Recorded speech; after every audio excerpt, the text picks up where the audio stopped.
La vista nos conecta con el mundo, le da la mayoría de la información que viene de afuera a nuestro cerebro, que está encerrado en el cráneo y depende de los sentidos para experimentar el mundo, y por esta misma razón la visión hace mucho más que permitirnos ver. Modifica nuestro nivel de concentración, modifica nuestro estado de ánimo, nuestra conducta, y es el sentido en el que más nos basamos para sobrevivir. Cada vez más chicos tienen problemas para ver de lejos y cada vez más adultos mayores de 40 tienen problemas para ver de cerca. Normalizamos esto como si no pudiésemos hacer nada para mejorarlo. En los años 70, menos del 25% de la población de algunos países tenía miopía, dificultad para ver de lejos, y en los 2000 ese número ascendió a 42%. Y en Hong Kong, Singapur o Taiwán, el 80% de los chicos menores de 20 años tiene miopía. Algo extremadamente raro hace unos siglos. Algo tiene que haber sucedido que modificó esta situación. Si algo cambió así de rápido y hay tantas personas con dificultades para tener una correcta agudeza visual, es un cambio ambiental, es un cambio epigenético. Con lo cual, incluso con dos padres miopes, podrías evitar la miopía si haces las cosas epigenéticamente bien. Es decir, si le das al ojo lo que el ojo necesita. Pero para que todo esto tenga sentido es importante tener una noción súper básica de cómo funciona tu retina y tu ojo en general. Si no, vas a tomar un suplemento que teóricamente mejora tu visión sin entender si te sirve a vos o no. La función principal de tu ojo es captar luz, que llega a la retina y transformarla en información eléctrica para que tu cerebro la interprete. Esto importa no solamente para tu vista en sí misma, sino también para tu equilibrio, para determinar tu estado de ánimo, para tu nivel de atención, para tu actividad cerebral, para tu ciclo día-noche y mucho más. Son todas cosas que podés regular a través de tu visión. Para eso necesitas tu retina, que es la encargada de recibir la luz que tu ojo capta y transformarla en impulsos eléctricos. Paradójicamente hace lo opuesto que una pantalla. Las pantallas funcionan con electricidad que emite luz a través de LEDs azules, rojos y verdes, mientras que tu retina capta con unas células llamadas conos los colores azul, verde y rojo y los transforma en electricidad para que tu cerebro forme la imagen. Al revés. Tu retina es ridículamente compleja, con 10 capas de células diferentes, pero hay dos tipos de células que son cruciales para tu visión, los conos y los bastones. Tus bastones son muchos más en cantidad que los conos, pero nos dan peor agudeza visual. Están en las partes de la retina que ven con menos agudeza, pero son mucho más sensibles a la luz y por eso son útiles para ver cuando está oscureciendo, aunque no pueden distinguir entre colores. Y los conos, por otro lado, se dividen en tres tipos. Uno para el rojo, porque capta la luz de espectro de onda más grande, otro para el verde, que capta la luz de espectro medio, y otro para el azul, que capta la luz de espectro más pequeño. Tenemos los tres tipos de conos para tener una visión a colores. Es necesaria para la agudeza visual y para que vos puedas discriminar entre una cosa y la otra. Además, los sitios donde hay más concentración de conos son en los que mejor agudeza visual tenemos. Para que todo esto pase necesitamos proteínas llamadas opsinas que son todas basadas en vitamina A. Con lo cual te das cuenta que un déficit de vitamina A va a dejar muy complicada tu visión. Pero tenemos varias de estas proteínas o pigmentos. La primera es la melanopsina, que va a otras células sensibles a la luz que tenés en la retina, sobre todo en la parte baja de la retina, y que son las que nos ayuda a regular el ciclo día-noche en el cerebro. Este estímulo no tiene que ver con la luz azul, sino con la cantidad de luz total. A más luz y más estímulo, mi cerebro va a pensar que es de día. A menos luz, más me va a mandar mi cerebro a dormir. De hecho, esta falta de estímulo y de la melanopsina es la razón por la cual se pasa tanto tiempo durmiendo si estás en una cueva o en la oscuridad por varios días, y es la proteína que hace a su vez que tu pupila se contraiga. Estas células que funcionan con la melanopsina parecen irrelevantes, pero regulan muchísimo de tu ciclo día-noche, de tu metabolismo, de a qué hora tenés hambre e incluso de tu nivel de motivación. Pensá que naturalmente tu motivación es menor por la noche. Son uno de los elementos claves en el jet lag metabólico, algo que te sucede no solamente si viajás, sino también a quienes tienen horarios rotativos en el trabajo. Antes de que existiera la visión, en muchos organismos mucho menos desarrollados que el humano, existía la capacidad de percibir si es de día o es de noche, en qué momento del tiempo estabas. Y obviamente el tipo de luz que recibís afecta a tu actividad biológica, a toda tu actividad, a la hormonal, a tu capacidad cognitiva, a tu energía, a tu reproducción y mucho más. Incluso antes de poder ver, servía para tener un reloj interno. Y la rodopsina es la proteína que usamos para ver con baja calidad visual. Es la que tenemos más activa en los bastones, a la noche o en situaciones de poca luz, donde distinguimos más que nada por contraste. Y luego tenemos a las proteínas que usan los conos para ver. Las que usan los conos cortos para los colores azules sí nos pueden afectar al ciclo circadiano y modificar este reloj interno, por eso las buscamos evitar en horarios donde el ojo no debería verlas, como a la noche. Pero activar estos conos a la vez es esencial no solamente para ver mejor, sino para regular la actividad de nuestro sistema nervioso y del cuerpo. Por eso la luz de espectro completo funciona mejor y por eso escuchás tanto hablar de exponerse al sol o mirar al sol por la mañana.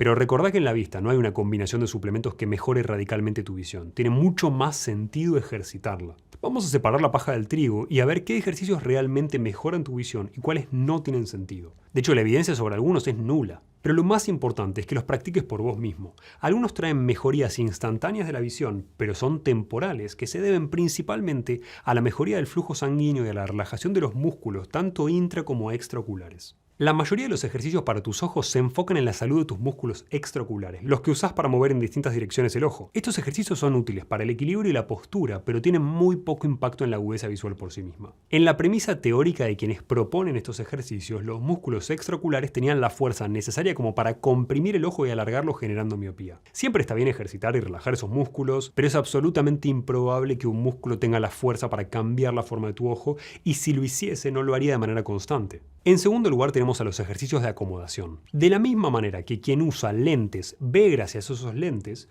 nuestro ojo tiene un lente dentro al que llamamos cristalino, por razones obvias. Ese lente, a diferencia de los que tenés si usas anteojos, es flexible y tiene un músculo que le permite contraerse o relajarse. Se contrae para ver más de cerca y se relaja para ver de lejos. En la vejez perdemos esta flexibilidad y nos cuesta que el lente fije las imágenes cercanas. A esto le llamamos presbicia y es la razón por la que si tenés 50 años usas el texto del celular más grande que tus hijos o usas anteojos para ver los videos de YouTube. Hacer ejercicios que entrenen esta acomodación sí pueden mejorar nuestra presbicia porque abordan la causa del problema, los músculos que acomodan el cristalino. Estos ejercicios son bastante simples y se centran en enfocar a diferentes distancias. De todas maneras tenés todos los ejercicios para la vista en un video bastante viejo que te dejo en la descripción mío, pero tomá la información de ese video con pinzas porque mi opinión al respecto cambió. Incluso si una combinación de buenos hábitos y ejercicios mejoró un poco mi vista, no resolvió el problema. ¿Y qué hay de los ejercicios de acomodación para la miopía? ¿Funcionan también? La miopía es la dificultad para ver de lejos, una situación en la que el cristalino de tu ojo y los músculos que lo rodean, llamados ciliares, ya están relajados. De hecho, es tan así que históricamente cuando pensábamos que la vista empeoraba por el uso de las pantallas, de la lectura o de cosas cercanas, pensábamos que el ojo cambiaba su forma y se alargaba justamente para que el ojo no tenga que estar siempre haciendo esfuerzo para ver de cerca. Pensábamos que era una compensación. Esto no significa que los ejercicios de acomodación no puedan mejorar absolutamente nada de tu visión si tenés miopía. De hecho, entrenarlos puede frenar el progreso de la miopía en niños, es gratuito y deja una sensación muy placentera de relajación a los ojos. Pero ten en cuenta que la acomodación del ojo sucede para ver de cerca, para ver a distancias medias y para ver de lejos. La forma del ojo es la que está relacionada con la miopía. Consideramos lejos ver a más de 6 metros, pero no es lo mismo ver a 6 metros una pared que ver un panorama que se extiende por kilómetros y ocupa todo tu campo visual. Y si las pantallas no son el problema, o al menos no son el problema principal, ¿por qué deberías perder tu tiempo haciendo ejercicios de acomodación para objetos que están lejos? Porque tu cerebro se adapta a interpretar las imágenes que le pones seguido enfrente. Esto quiere decir que no podemos modificar el largo del ojo, pero sí podemos modificar cómo nuestro cerebro interpreta la imagen. Si se adapta siempre a ver cosas cercanas, tu agudeza visual para interpretar lo que estás viendo de lejos va a ser menor, ya no por razones que están adentro de tu ojo ni por la forma, sino por lo que entrenaste tu cerebro para hacer. Esto sí es mejorable relajando el músculo ciliar, entrenándote a enfocar lejos, y es importante para prevenir dolores de cabeza asociados a la vista. Y es tan simple como entrenar la acomodación enfocándote cada vez más lejos. El tercer tipo de ejercicios es el de ojo vago. Este es un ejercicio que definitivamente sí sirve. Todos tenemos un ojo con una mayor o menor agudeza visual que el otro, o menos entrenado que el otro, o quizás con menos campo visual que el otro. Esto es importante incluso si no te genera problemas con la vista, porque muchas veces cambiamos la posición de la cabeza, como te mencioné en este video, afectando tu postura, tu atractivo, al funcionamiento de tu equilibrio y muchas cosas más. Si tenés un ojo vago, vas a usar más el otro. Muchas veces rotamos la cabeza y luego tenemos dolores musculares, o cuando leemos podemos darnos cuenta de que estamos viendo principalmente gracias a ese ojo. Entrenar esto tiene un efecto muy positivo para tu plasticidad neuronal, para tu postura y obviamente para tu visión. Es fácil y esta plasticidad es súper importante porque la mitad de la información de tu visión, de la retina nasal, está cruzada, cambia de lado y se procesa en el hemisferio cerebral del otro lado. Esto termina causando que todo lo que percibís del lado derecho en tu visión sea procesado por tu hemisferio izquierdo. Y podés entrenarlo de una manera extremadamente fácil cubriendo tu ojo fuerte unos 5 o 10 minutos todos los días cuando lees o cuando ves algo lejano, obligando al ojo vago a trabajar más. Es así de simple. En base al incremento salvaje de miopía en niños, el gobierno de Taiwán creó un programa que obligaba a las escuelas a que los chicos pasen 2 horas diarias afuera a la intemperie. Esto disminuyó los incrementos que se estaban viendo en el uso de anteojos. No hizo magia, pero la curva está descendiendo. Los chicos hoy pasan menos de la mitad del tiempo a la intemperie que sus padres, que ya pasaban mucho menos tiempo que sus abuelos. Y ni hablar si lo comparamos con nuestros antepasados cazadores-recolectores. Y la pregunta que me podés hacer con esto es ¿cuánto tiempo tenemos que estar afuera para obtener resultados? Si el gobierno de Taiwán hace que los chicos estén afuera 2 horas y esto sirve para reducir la miopía, es probable que estar más tiempo afuera tenga un mayor efecto.